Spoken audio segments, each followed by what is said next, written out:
আসসালামু আলাইকুম ওয়া রাহমাতুল্লাহি ওয়া বারাকাতুহু। বাংলাদেশে এমন এক অবস্থা হইছে, ফেসিবাদ, দুঃশাসন, জয় বাংলা বললে গ্রেপ্তার, তারপরে জেলখানা, নির্মমভাবে হত্যা, নির্যাতন। আর পাকিস্তান জিন্দাবাদ বললে কোনো গ্রেপ্তার নাই, কোনো কিছু নাই, সুযোগ সুবিধা। আরে নিজের মাতৃভূমি যতই খারাপ হোক, নিজের তো ভালো।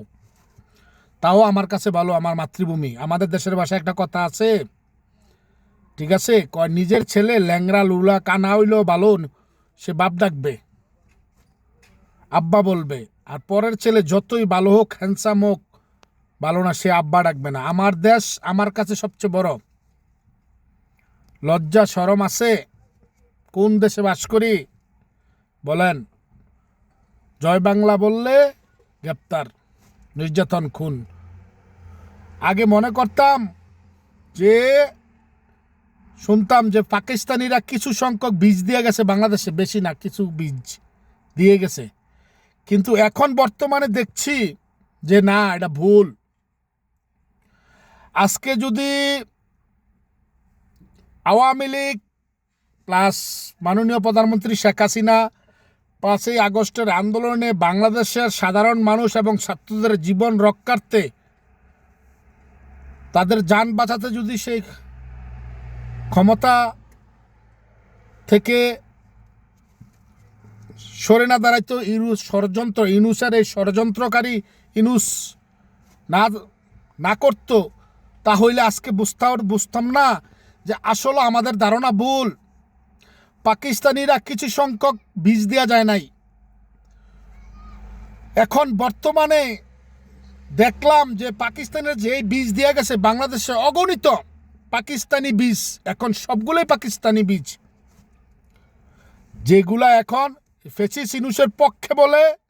এই দেশের এই ক্লান্তি সময়ে, দেশের এই অবস্থাতে, দেশের এই যে মধ্যবিত্ত এবং নিম্নবিত্ত ফ্যামিলিরা না খেয়ে অনাহারে মরতেছে, দেশের যে মব কালচার চলতেছে, সেটার যারা সমর্থন করে তারাই পাকিস্তানি বীজ। আসলে আমাদের ধারণা ভুল। কিছু সংখ্যক 71-এর যুদ্ধের সময় পাকিস্তানিরা কিছু বীজ রাখা যায় নাই, অসংখ্য বীজ রেখে গেছে, এই বীজ দিয়া গেছে।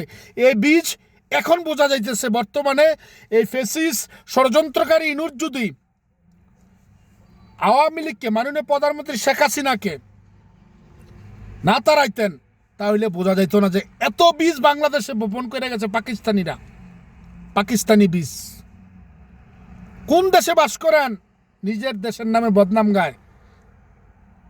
জয় বাংলা বললে গ্রেপ্তার, নির্যাতন, জেলখানায় হত্যা, অথচ পাকিস্তান জিন্দাবাদ বললে এই অবস্থা। আর আমরা, আওয়ামী লীগ তো কখনো বলে নাই ইন্ডিয়া জিন্দাবাদ, আজ পর্যন্ত আওয়ামী লীগ কেউ বলে নাই।